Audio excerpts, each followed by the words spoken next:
Here we have Hammer of the Scots, and I'm very excited for this one because this was my first war game, you could say, and it's still my favorite, I think. Not that I've played that many, I'm still very new into the hobby, but this one certainly holds a special place in my heart and is a heck of a lot of fun to play. So, quite a bit different than the other two games I've looked at so far, in that this is a block game, but this is a traditional block game, unlike Command & Conquer's Ancients, where the blocks represent fog of war. So, in this one, there's not a lot of fog of war in that you normally know what units are where, but it does make it so it's harder to keep track of steps, the strengths of particular units, and so you don't know exactly what you're going into, basically. It's a very nice system. It's quite simple, 8 pages of rules, although a few pages of errata for some of the questionable parts of it. But yeah, it's the Scottish War of Independence, England versus Scotland. 2 scenarios, Braveheart, which is 1297 to 1305, or the Bruce campaign, which is 1306 to 1314. You can run them together in sort of a long campaign kind of thing. But it's William Wallace versus Edward Longshanks, Hammer of the Scots. William Wallace, Moray, and Robert the Bruce are kind of the principal on the Scottish side of things, although not always on the Scottish side of things, and that's something that makes this game unique. And also the actual conflict itself is the object of the game is to convert all the nobles to your side. You can defeat them in combat, or you can take their home castles like while they're not there, and like the idea of it is you take, their family prisoner or something like that, use them for leverage to get them to switch on your side. And that happened a lot because a lot of these Scottish nobles had lands in England as well, more valuable lands. So they certainly didn't want to lose them by supporting Scotland, and it certainly seemed for a very long time that Scotland was going to lose this war quite badly. In fact, Edward I, the Scots only ever won a battle if Edward wasn't there. Edward was pulled in many different directions, France in particular, but also Wales and the Crusades. So he had his attention in a lot of different places, and this was kind of a thorn in his side, really, more than anything. And there's a whole, I could go on for a while about the history of how this came about, but let's talk about the game for now, and we can kind of go into the history bit while I play. But like I said before, it's all about switching nobles to your side. So if you move, it's a card-driven game. Well, it's not what you would call a card-driven game nowadays necessarily, but it has 2 different types of cards. There are event cards, and there are movement cards, I guess you can call them. The event cards do what they say. They have priority in terms of which one goes first. These cards you activate a number of units. So, for example, we have 2 units, Northumber Infantry and Menoneth in Stirling here, or in Menoneth. I would activate them as one group. They could go their separate ways if they wanted to. They can move together. They have their movement allowances here in the lower left side of the block. And these blocks have a great deal of information on them. They have their number of movement points, which is 2 in this case, like I said. This is the number of d6s that they roll. And then this is their combat strength. The 2 being what you need to roll at or under in order to score a hit. And the B is their initiative. So A's go before B's, B's before C's, with defenders going before in the case of a tie. So we'll be going about trying to corner these nobles and defeat them in combat. Whenever they take a hit, the block gets rotated over. Once it takes its last hit, depending on the type of unit, if it's a noble, it swaps to the other color, to the other side. So we would have the Scottish Minoneth there. Other units go into what's called the draw pool, or they might be eliminated from the game. In the case of like William Wallace, he doesn't get to come back if he's killed in combat, and there's a few others like that as well. So what's interesting about this game, past all that I have described previously, is the fact that there's wintering in this game. So you will have to play all 5 of these cards. You play England and Scotland both play one face down. They reveal whoever is the higher goes first. England wins ties. Events happen before anything else. If 2 events are played at the same time, those are skipped, and you directly go to the next year. They're just skipped. Or do you skip and then go to the next year? I have to check, because there's a lot of different Columbia block games. I don't know how well you can see them over there, but they're all a little different in their own ways, so I haven't played this one in quite some time. Actually, well, quite some time. I've only been wargaming really for like a year, I think. But I need to refresh myself a little bit. What was I saying? Right, so ordinarily you're going to play all of these cards. And once the last one is played, that's the last turn of the year. And then you have to winter. So nobles are going to go back to their houses, or to their castles, basically. But if there's an enemy unit already there, then that unit will automatically switch sides. Now that's important because the English go home before the Scots. So that means if I have Bruce, for example, here, and this guy was up here or something, when it comes wintertime, this guy has to go home. Well, Bruce is already there. This guy swaps at his current strength. So the Scots start out in a terrible position. If you can look over here, these are all of the blocks that are sort of available. These are all the nobles of their opposing colors. So you'll notice England is only 3 because of Moray. We'll get to him in a second. But only 2 away from winning, whereas the Scots have to convert all of these. Now, because they have that England goes home first rule, that means the Scots are all about catching the English out of position and trying to take advantage of that, basically. Because it's hard for England to get all of their troops, and you'll see this as I start playing, but it's hard for them to get troops from England to muster them, basically, into Scotland.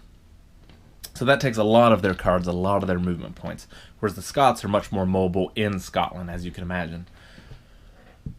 When it comes to wintering, which we'll get to, but you can keep other units here as well. So mostly nobles on the board, particularly at this point, but there's also other knights, archers, infantry that can come onto the board as well, and there's a few that start. The nobles have shields with coat of arms. The infantry have a rectangular flag, whereas cavalry, non-noble cavalry, have shields with a cross in this case, or I forget exactly what it is for the Scots. They don't have many knights, and the knights they do have are not particularly great. But in any case, some of those can winter in Scotland. And that's what these numbers here represent, is the economic value of the province and how many units that can hold. Now, there are some limitations to that.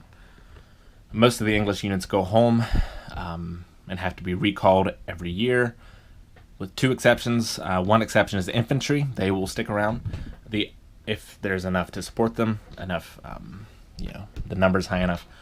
Or if Edward I, who you'll notice is not in the draw pool, that's a random draw out of their levy, he can winter in England and keep every single non-noble red unit block with him and completely ignore this number. And that's really the key to the England winning. If Edward can make a great progress of getting up to like Minoneth or maybe Fife or something like that, and have a large army with him, consolidate it, and then move that to the north in a future turn, that puts the Scots in a really bad place. So there's a lot of unique mechanics that these blocks offer. It's interesting because in something like Men of Iron, for example, There's a lot of charts that you have to look up to see, okay, men-at-arms is better at this particular thing or something like that. And like archers can only fire through their front flanks, to the fronts, their flanks, not from behind. Like there's a lot of little details like that. This manages to keep flavor of the units to a certain degree, while keeping all the information you need on the blocks themselves. So Wallace, he has an A, which means he goes before almost everyone else on the board, which means he can come peek in at the force and then run away. And you don't just run away in this, you can actually run forward to a new location, not just the one you came back from. So that gives him, he feels like Wallace, and when you're playing as Edward, you feel like he's this rat that you just can't catch. He's just going around sowing discontent, picking off forces, and there's not a lot you can do about it. But if you do manage to corner him, then, hooray for you, but he's still going to put up quite a bit of a fight. So yeah, I think I went on probably long enough about that. The other way you can win, and it's much rarer to happen, but you can if you kill King Edward II comes in. But if you kill King Edward II, then the Scots win. If you kill the King of Scotland, which is it's a bit of a convoluted process to actually get a Scottish king, but if you manage to do that, but he dies, then the English win. So, otherwise, the way it's normally going to win is if one side takes control of all the nobles, or the turn at the end of 1305 in this particular case. Whoever has the most nobles wins. Well, it's risky, but I'm going to play this Herald card first. The reason it's risky is if the Scottish play their event as well, this is going to get cancelled. So, but I need to know if this is successful or not in order to sort of formulate the plan for the rest of my turn. So that's the one I'm going to play. Let's go over and have a look at the Scots. Now the Scots here have a very different hand. A very powerful hand, as a matter of fact. Lots of movement points. Now they don't have a lot of forces on the board to use those with. But they're glad the English don't have them for sure. This is also could be quite nice, although we'd much rather have the pillage card. In any case, so, well, we don't know what the English's plan is, but what is our plan? Let's kind of look and see what we've got here. So Moray, I've talked about him a lot, and he's a very important figure in this war. He's, Wallace was sort of the commoner-ish. He, was able to recruit from commoners. He was more of a common man in himself, lower nobility, and but he didn't have much sway with the nobility of the Scottish people, and that's where Moray came in. He and and Wallace teamed up, nobility and commoners, and they made a great team together. So this guy won't switch sides. If he gets eliminated in combat, he's dead.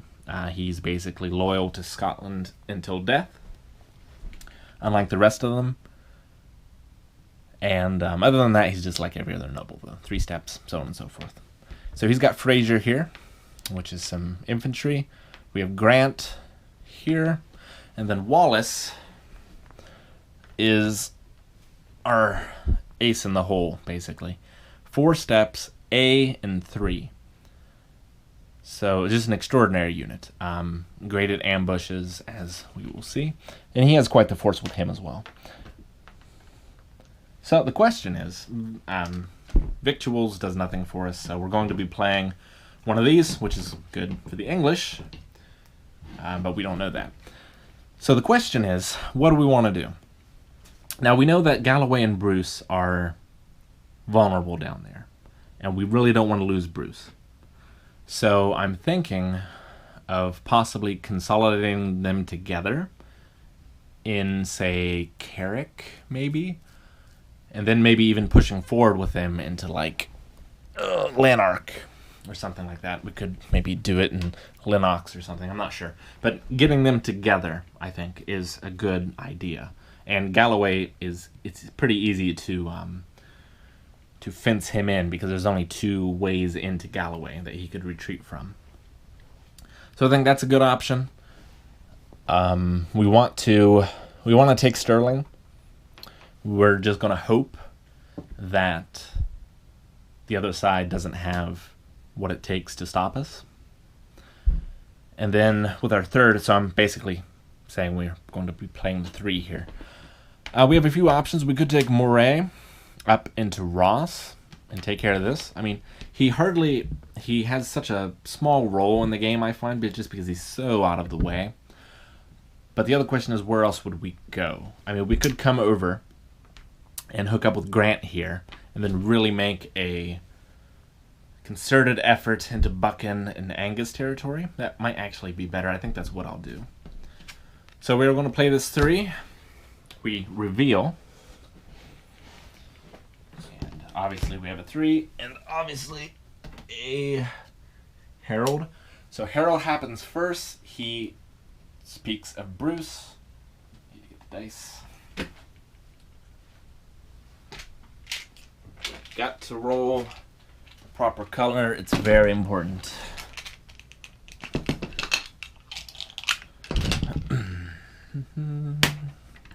That is a 6, so that is a failure. Nothing happens. Correct. So, as the Scots, big sigh of relief on our part, because that could have been disastrous. But it wasn't, and now it's our turn. So, I can't remember the exact. You have to complete a movement before you start another. You can't you can drop off units, but you can't pick up units on the way. There's a few rules like that. So if I get things out of order a bit, you'll have to excuse me. So Moray here, we're going to move these over into Grant. Now this can activate with 1 movement point next turn, and we'll try and move our direction into this sort of direction here, I think. Next, here, and then finally, with 1 point. So we could take Bruce into Galloway, or we could take Galloway into Annan. An interesting choice. So like I said before, Galloway's kind of very vulnerable there. So I think I will actually take Galloway and move him here. So we have our first battle of the game. Now, I've printed out, this isn't really necessary, to be perfectly honest, but I've printed it out, so we might as well use it. Back when I was learning the game and it all seemed a little more complicated. So I place a marker to say where we're fighting, and also where we came in from, which is important.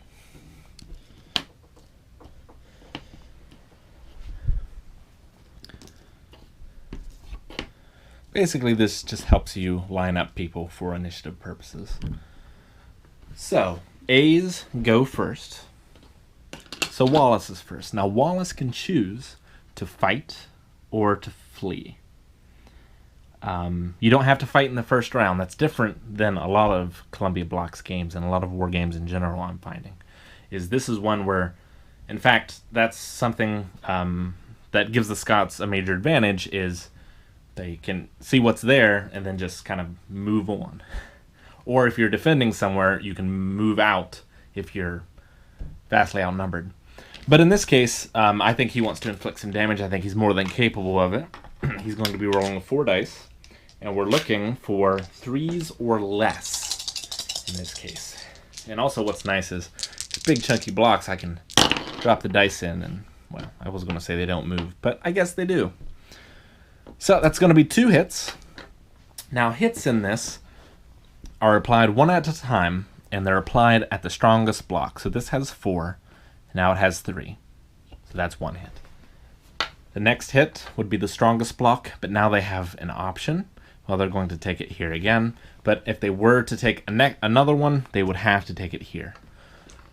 So the question is then, do we want to flee? So it's now B's turn. So that would be Menanath. I believe Menanath actually does want to flee. Now the question is, does he want to go to Linux? Oops, well, I can't point with the leg of the tripod. You can't see that. Or does he want to go back there to Lanark? Now, what's interesting is Lanark, we could bring that force back and then move back even more, giving up ground, but putting Bruce in a rather precarious position. So I actually think that's what we're going to try and do. I'm not sure about the strategy of it. Talking and doing it, probably not the best, but... So he then retreats to there. Now, it's time for the C's, but defenders go first. So this guy as well gets a free retreat, if you will. But he doesn't heal those points. But he gets a free retreat as well. So these guys, then, taking no damage, managed to take Stirling Castle. And if they wanted to, I forget what the exact term is, but basically they can move forward, or move again. But they can't start another combat. So there is no place for them to move except back to Fife, and that doesn't do them much good. So they're actually just going to stay right there. And that's combat resolved. You see how quick that is? We don't have to look up any charts or anything like that. But it offers a lot of tactical options of when to withdraw. You know, you don't know exactly what you're walking into. I find the whole system very exciting. So that's it for this turn then. We discard. We do not draw anew because you must play each card in your hand. And then we would play again. So let me sort of look over my options and I'll be right back. Okay, so each side played a 2.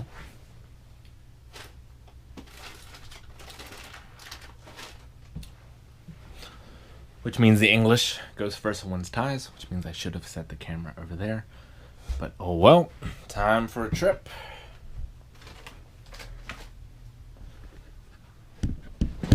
There we go. Alright, so we were hoping that they didn't have a 3 and that we could go first, because we want to try and pin in these lot. So, because we went first, now this is interesting, but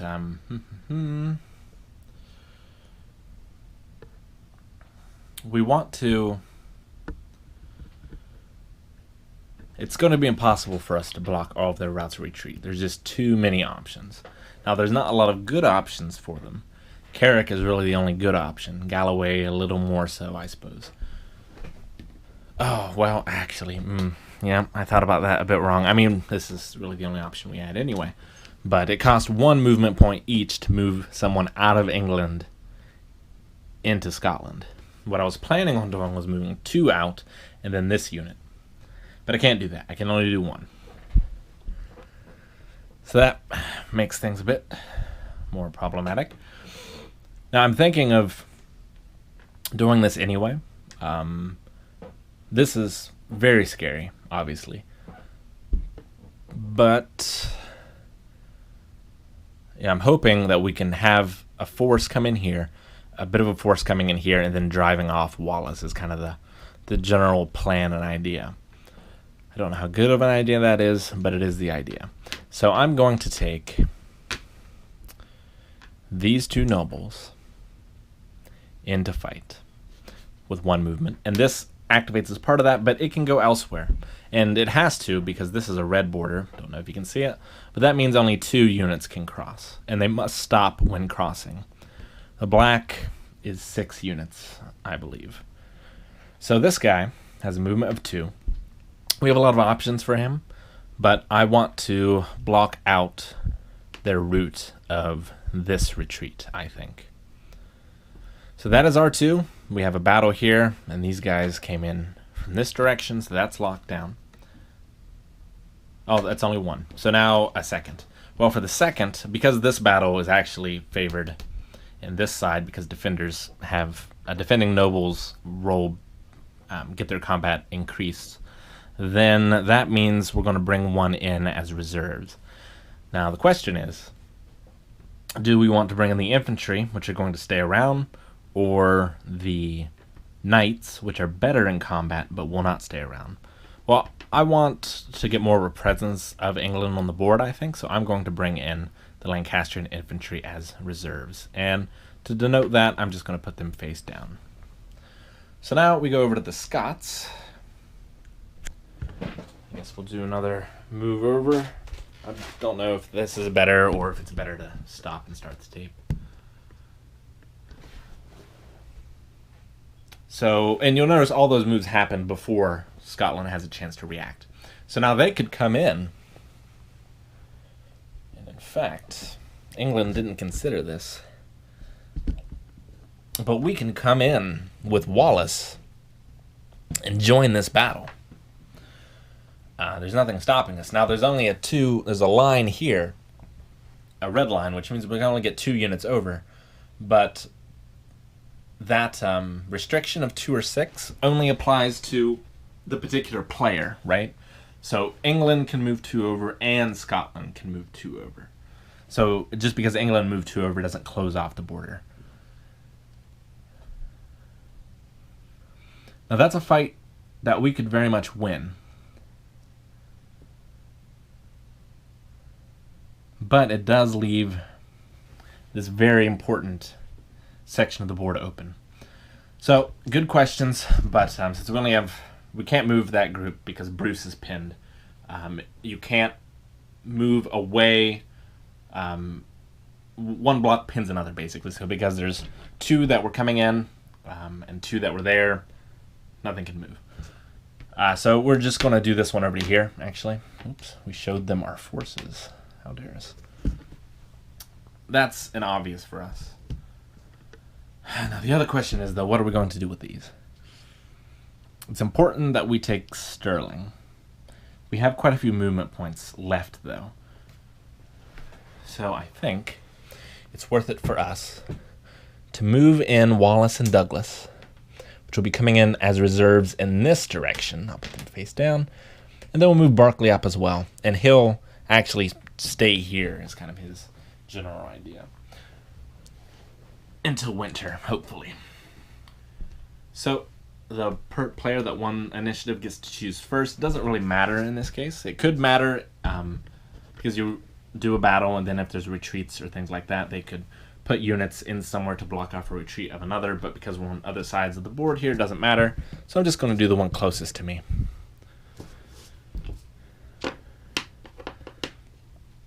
Now, revealing them is a bit pointless because Buchan is obviously going to retreat. But it does show him what the forces are. Because he's a defender, he can go first. He is going to retreat. And there's a lot of that in this game. There's a lot of... It's a lot like medieval and ancient combat, where battles didn't happen unless both sides thought they had a good chance of winning. So this actually accurately reflects that, I think. But a lot of gamers don't like that. The whole, I wouldn't say battles are rare in the game, but they're rarer than a lot of other war games, I think. And there's a lot of just taking position and the opposing side running away. Now, he has a few options. He can go to Angus, to Mar, or to Common. Now, him and Common have the best chance of sort of moving in and actually having a chance at one of these forces. Mar is kind of he's a central location here, but because I think they're going to be coming this way, I'm going to put him here. And then maybe we could use one of the movement points in the future to bolster this even more and try and take them. So now we've got the big battle. For Anand.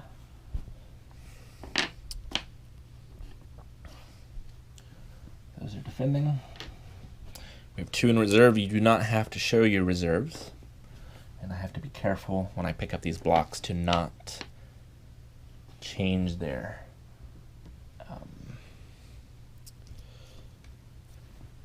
facing, so as not to change their steps.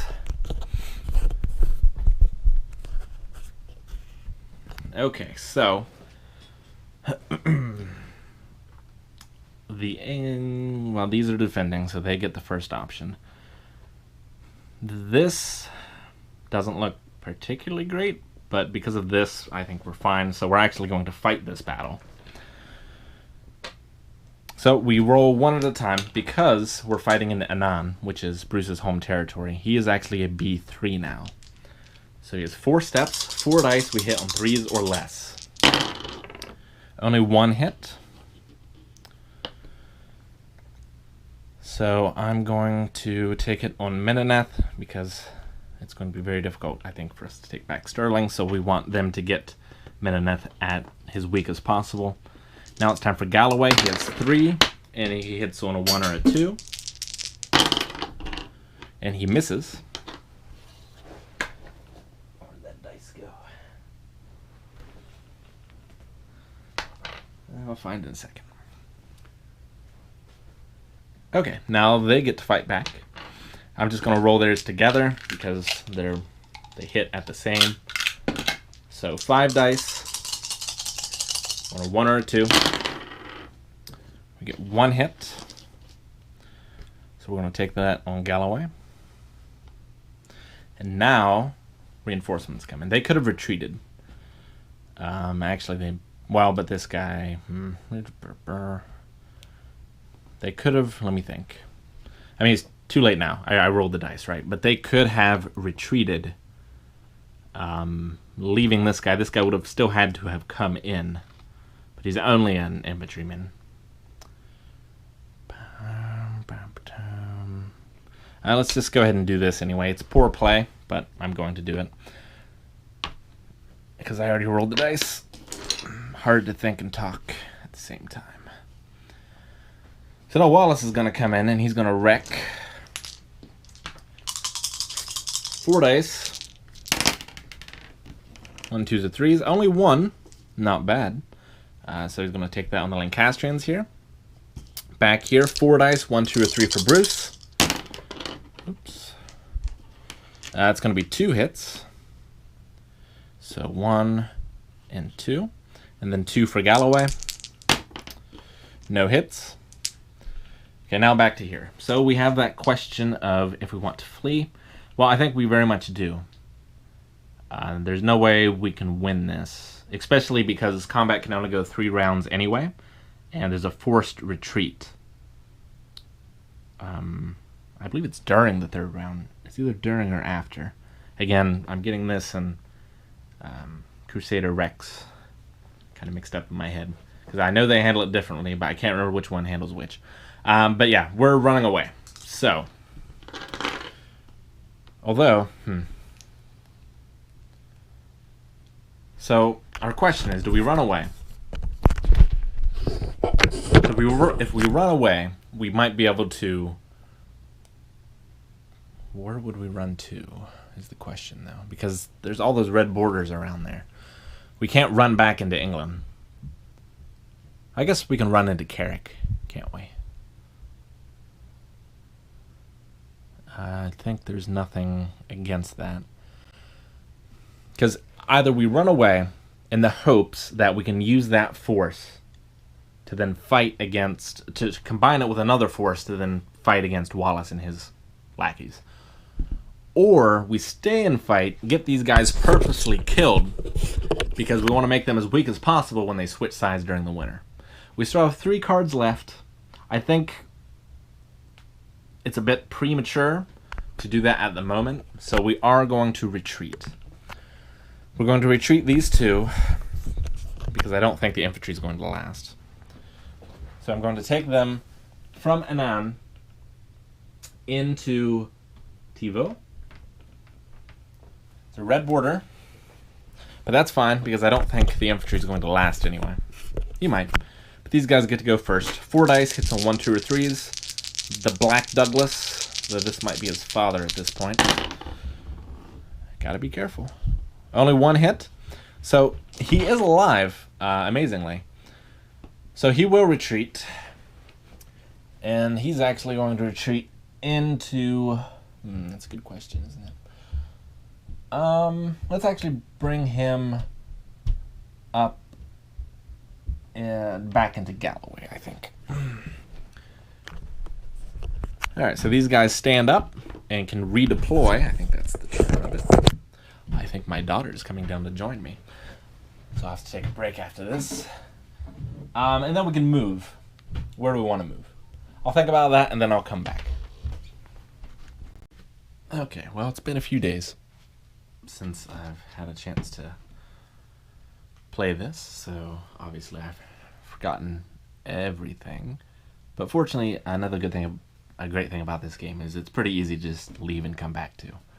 Because if you finish your movements and your movements go pretty quick, you don't have to remember whose turn it is because you both play cards simultaneously. Everything's like on the board, the state of things, so a good game to be able to leave and come back to. So, let's see. What are we going to do as Scotland? Let's think a bit about what our situation is. So we have a lot of big clumps. We've got a big giant force down there that has Galloway, Bruce, the Black Douglas, and William Wallace down in Annan in the south. We have a pretty big force here for Buchan. And then we've got Berkeley and Lanark down here. One, because he couldn't cross the border, and two, to kind of just keep a hold of that. So let's first start by thinking, what's the English's response going to be? We don't know what cards they have. We don't know if Edward is on the board.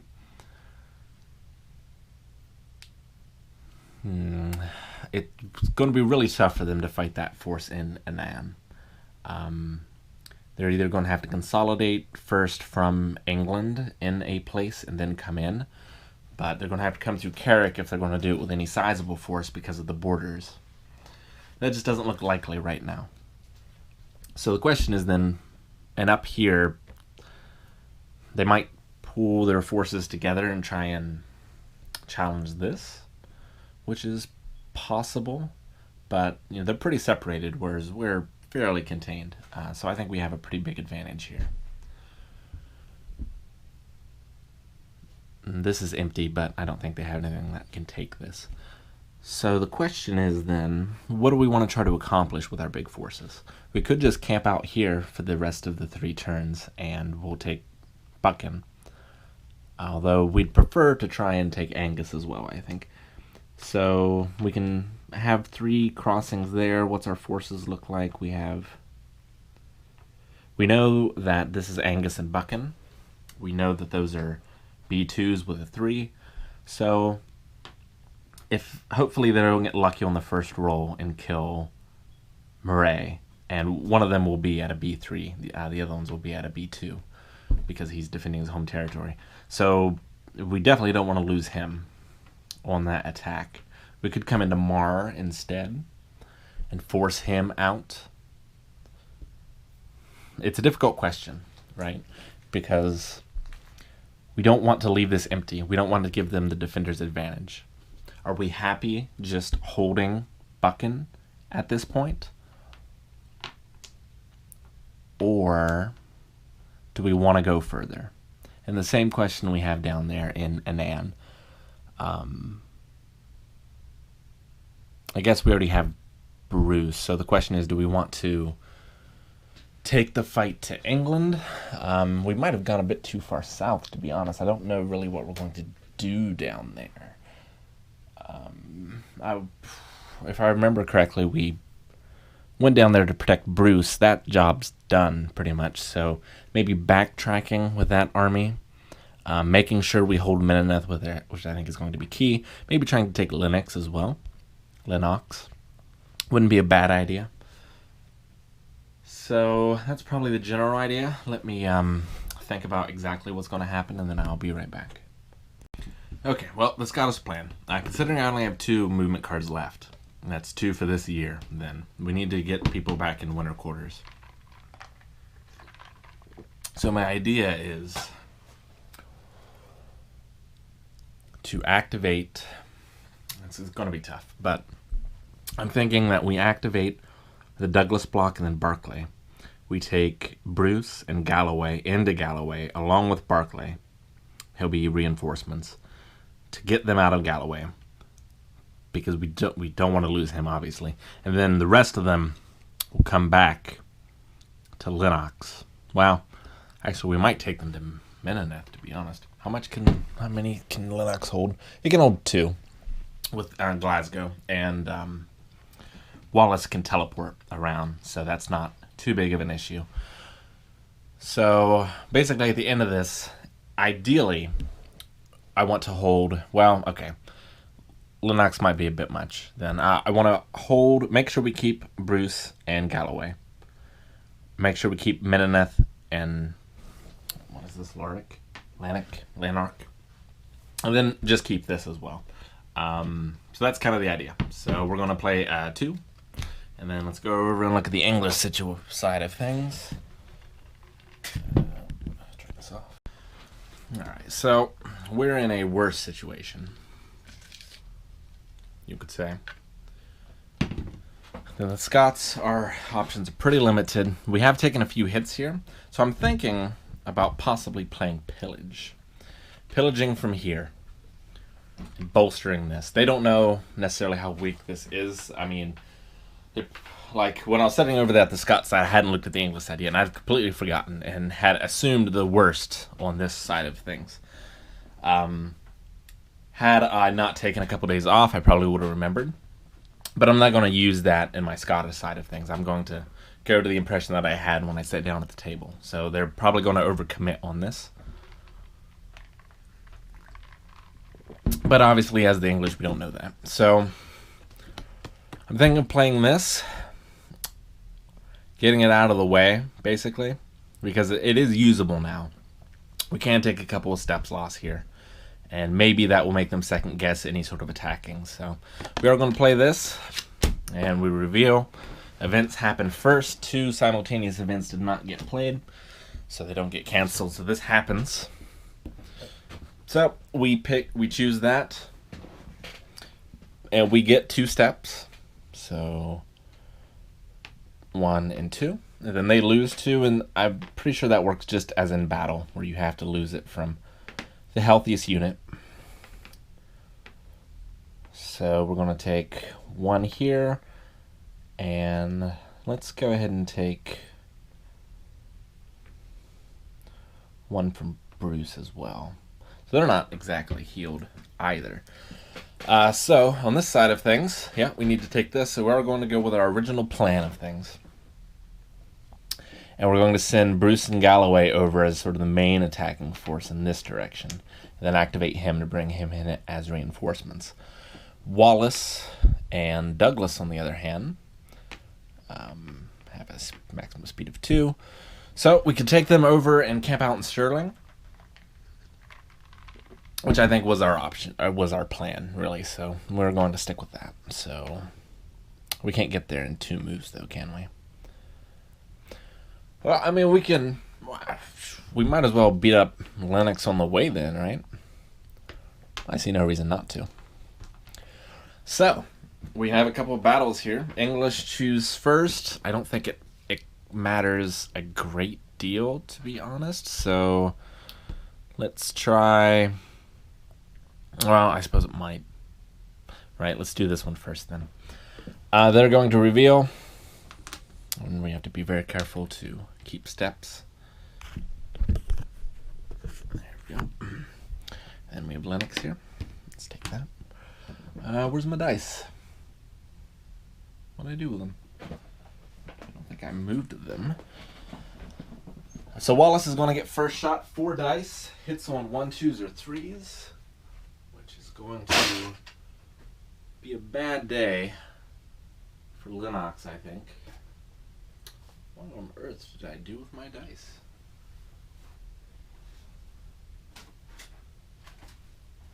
Well, I'm going to have to look for them, I guess.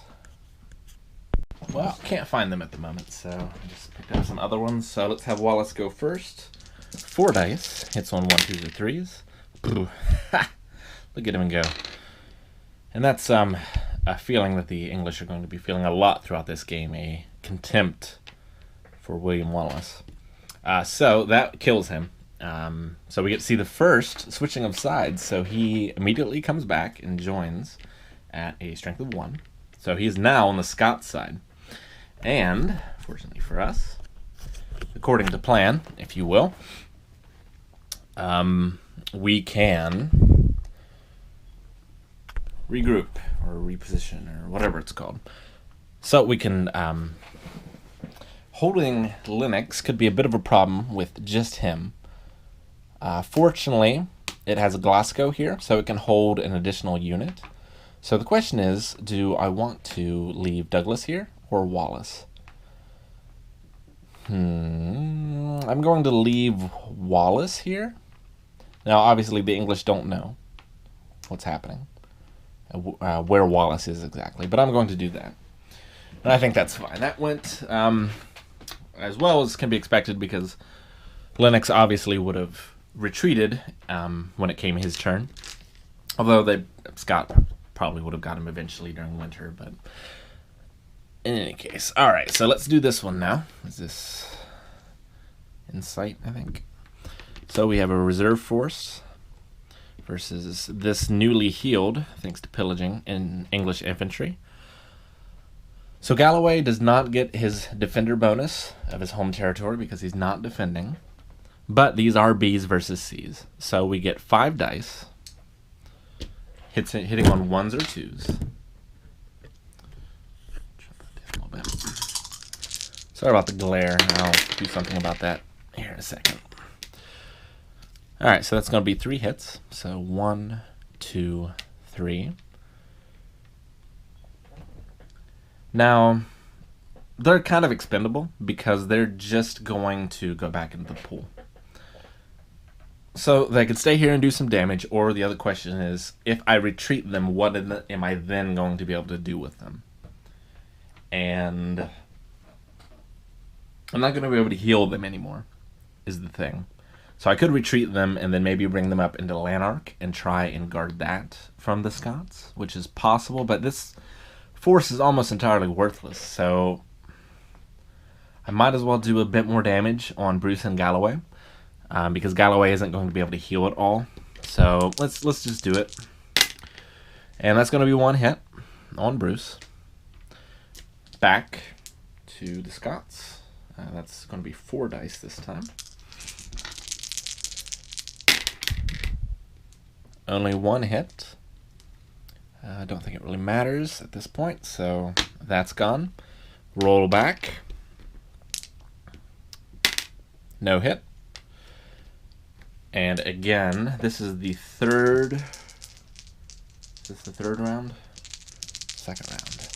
I need to be keeping track. No hits? Okay, so let me think. There was this and this. Okay, this is the beginning of the 3rd round now. And this is the last round of combat. These guys force retreat after this. So let's see if the English infantry can hold on. They cannot. So, that's that. Flip those over. I don't think I see any point in moving them around. So that's fine. That's fine. Everything's fine. Alright. That's that turn done. So we got 2 left. While we're sitting over here, let's think about the English situation. 1 and a 2. Not great. So let's just try and salvage things at this point. I don't think we're going to have any offensive moves. We just need to limit what the Scottish can do. So protecting Lanark, obviously, maybe we could challenge Mineneth. I mean, there's only 1 there. Reinforcements will probably be coming. But we could activate both of these and they can both make it there. Although they can't come in at the same time is the problem. So one of them would be there and then the other one would come in as reinforcements. Which is a problem. We could try and take back Buchan. That is also possible. So we could bring 2 in as the main force and then Mar as a reinforcement. If we don't do that, we're going to lose Buchan, is the thing. So if nothing else, we could activate Buchan, send him in to die, so they get him at a strength of 1 instead of a strength of 3. That's a possibility. Not very historical, kind of gamey, but well within the rules.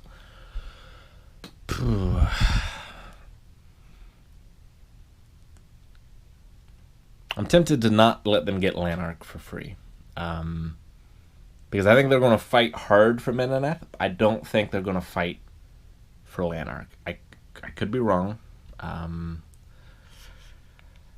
So yeah, let's think about that, what we're going to play, and then we'll come right back. Just as a quick, while I'm thinking, I'm trying to figure out how on earth Menoneth and Stuart ended up here.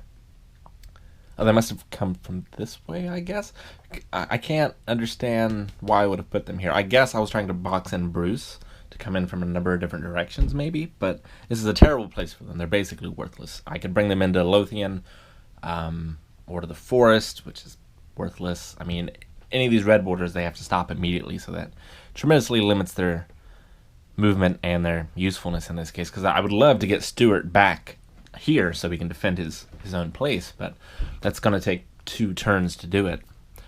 It still might... I think that is what I'm going to do. I have very limited options at this point. I'm going to activate these as one of them, so I will play the other 2. Actually, let's just play the one and do that, and then save the 2 and try to come up with something. So that's the idea for the English. Let's run over to the Scots. So Scots at this point only have obviously 2 cards left, but they only have 1 movement card left.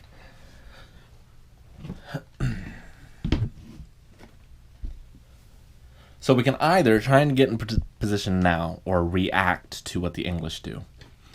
I think we want to save this to react. The only reason I think we would want to play this last is if we thought they were holding an event card as well, to skip them both, because this doesn't do a tremendous amount for us, really. But I am going to play this because I want to keep this in reaction to try and figure out what the English do. So I'm going to play this, and this will activate first. So let's see who's actually taking damage. Douglas, who is in a fine position. He'll be able to heal come wintertime. Linux will have a bit more of an issue, so I will probably use at least a couple of them on him. And then 1 on Galloway as well, I think. So Linux, I'll use 1. Galloway's almost full, isn't he? Bruce, I'll use 1. And then, it honestly doesn't really matter, but I will go ahead and use another one here for Douglas. Maybe use those 3 points to bring in some reinforcements. You'll see that come wintertime. So that was that. The English played, I've already forgotten, I think it was a 1. So I am very comfortable playing block games against myself because my memory is absolutely terrible. Yep, and then I am going to do my original plan and do this. So that was a simple enough year. They play their last cards. We have a 2 and a 2 on the Scots side. English win ties.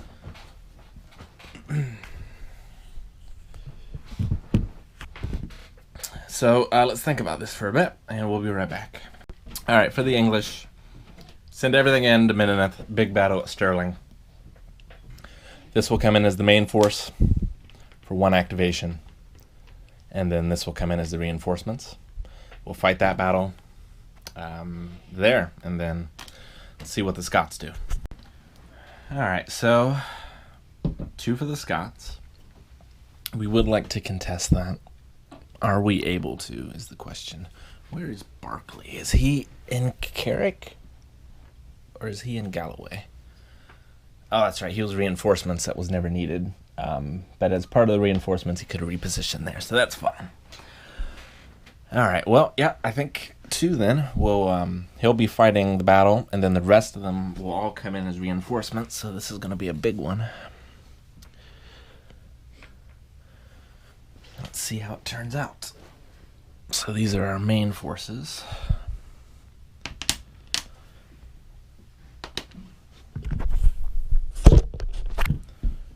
Scottish reinforcements. They're in.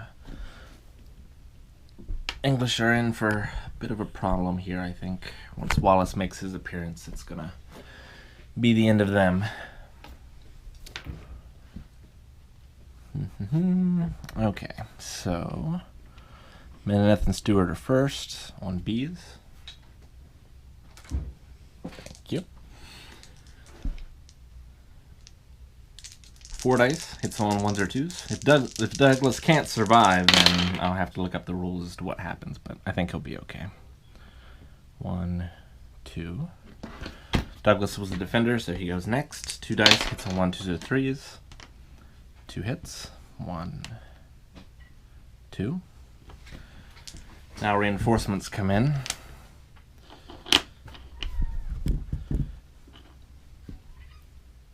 The English know they can't win at this point. So they want to get Dunbar out of there.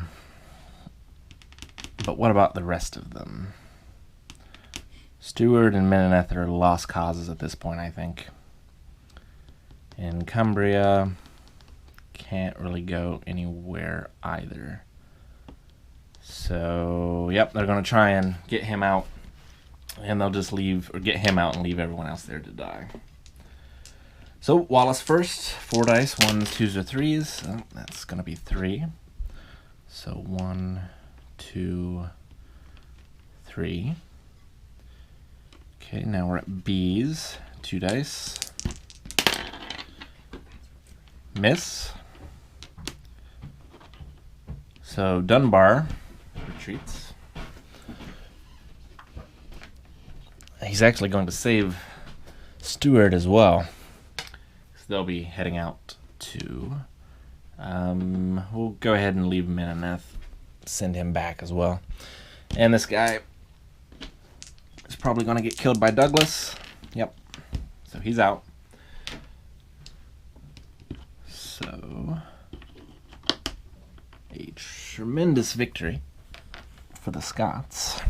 So the question is, where do we reposition then? They very wisely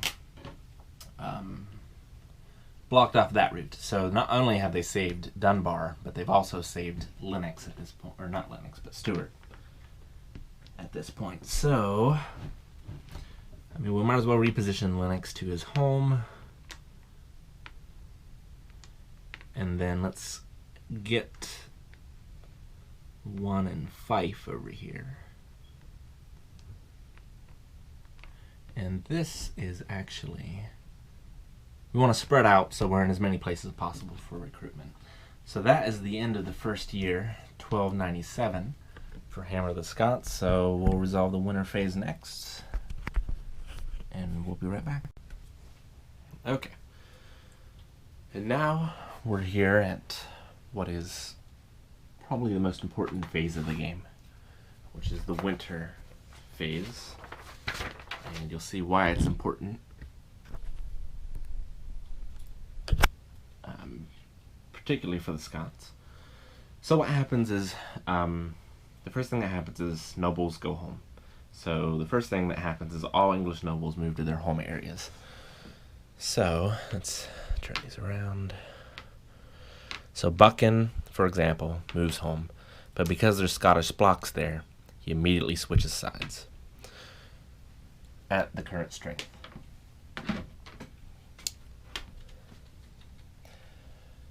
And who else do we have? These guys didn't move. So we have Meneth at 1. Dunbar goes home. Stewart is fine. Okay, I think that's all of them. And then all Scot nobles move to their home areas.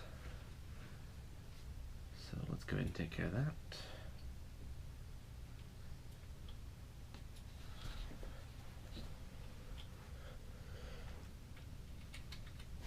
So Bruce can go to either.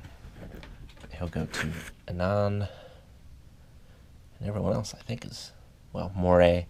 Moray can stay where he is, or he can go back. But he's going to go back. These guys will stay. Although we're going to lose one of them here in a second. Is that all of them? I think so.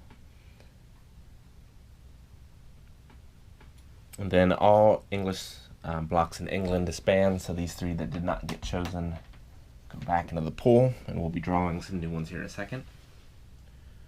So archers, knights, and hobblers must disband. So the only things that stay in Scotland are infantry. And I think everyone died, right? Yeah, those are all nobles, so nothing's going to stay in England this round. English infantry can remain. Edward is not here, so we don't have to worry about his wintering. And Scots blocks can remain as long as the castle limit is taken into account. So here in Buchan, we have a 2, and Buchan counts against that, so we're going to have to lose one of these, either Fraser or Grant. We'll go ahead and lose Grant, put him into the pool. Douglas is fine in Fife, which has a 2. Menoneth has a 3, and everyone else is fine.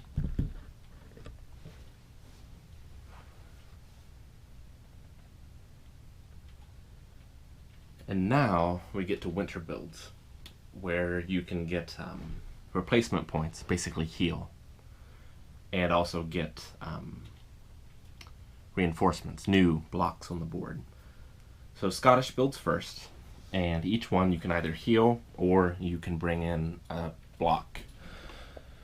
Now the problem is, though, here in Buchan, for example, it's already a 2. So even though we have 2 points, there's no healing to be done here, and we can't bring anyone in. You couldn't switch out Fraser, for example, and try to get a better block. If you would go over the limit, you can't do it.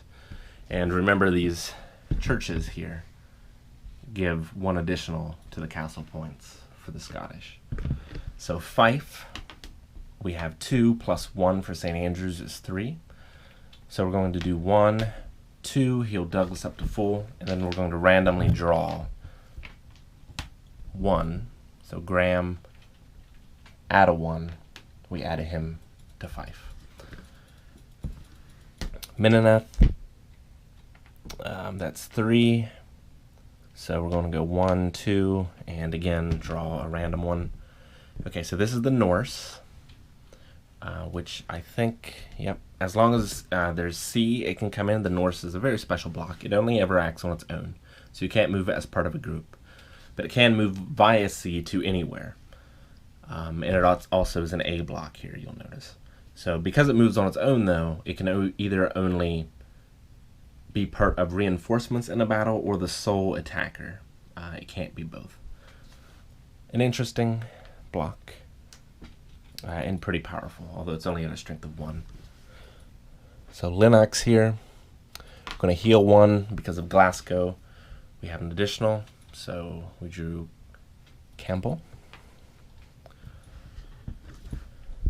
Wallace, down in Lothian, is going to recruit because he has 2 and he doesn't need any heals. So he got some archers, and he's going to take him and heal them 1 for his 2 points. Bruce in a 9 has 2. He's going to heal 1, draw a block to get MacDonald. And then Galloway down here for 1. We'll do that.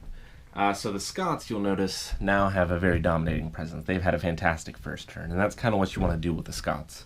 You want to take as many English nobles as possible, obviously, but you also want to spread out as much as possible to these higher valued regions so you can get reinforcements and heal any damage that you took. The English don't get to do reinforcements like that. The only thing they get to do is heal. So Dunbar here will heal to full. Angus did not take any hits. None of these did. And then Stuart will take 2. So they're all healed. And you'll notice since the nobles go home, you have a pretty good idea, especially on the English side here, you know exactly which block is which. The Scottish is a little more difficult. You don't know exactly which blocks they drew. So that's, a bit of the fog of war. And then the next thing that happens is English levy happens. So we shuffle all of the English blocks face down, and we draw half rounded up. So the first turn, the Scots kind of get the jump on the English, if you will. So their first turn is their weakest of the game. But now they're starting to come in full force. And certainly, if they manage to draw Edward in their ranks, they can certainly make up what they lost and then some. So, shuffle these around. And then... So, we started with 4 last turn, if you'll remember. But now we have 7. And we did draw Edward. Now the Scottish don't know that. We don't have to reveal what we drew. You also note that these begin at full strength in England. Now Ulster and Wales are a little different. They're unreliable troops. So you have to roll for them. Here's some Welsh archers. Before the battle starts, and they have a possibility of just leaving the battle. So that's that. I'm going to take all the cards, and you shuffle them up, and deal 5 to each side, and then the next year starts. So we'll move the year marker up. So we're on the 2nd year.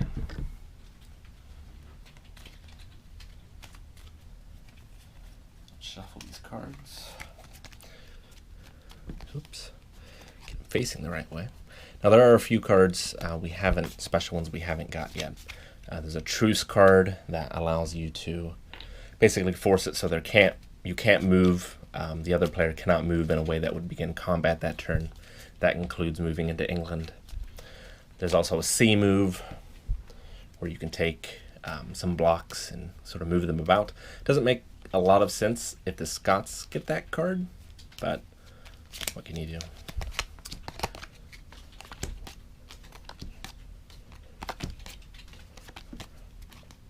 Okay, so let's see what the English got. A bunch of movements, but not very good movements. So they need 3, 4, 5, 6, 7. You really need 10 movement points in order to really make a campaign into Scotland. And because of that, one of the common variants or tournament rules is if you draw 3 1s, 3 3s, or 3 event cards, you draw again. You mulligan, basically. But we're not going to do that because we don't necessarily care about a balanced fight. We just want an interesting one. So we have 2, 2, 2, and there's that C move. So move 1 or 2 units to one friendly area. So these are, I'm pretty sure these are just units, not a group of units.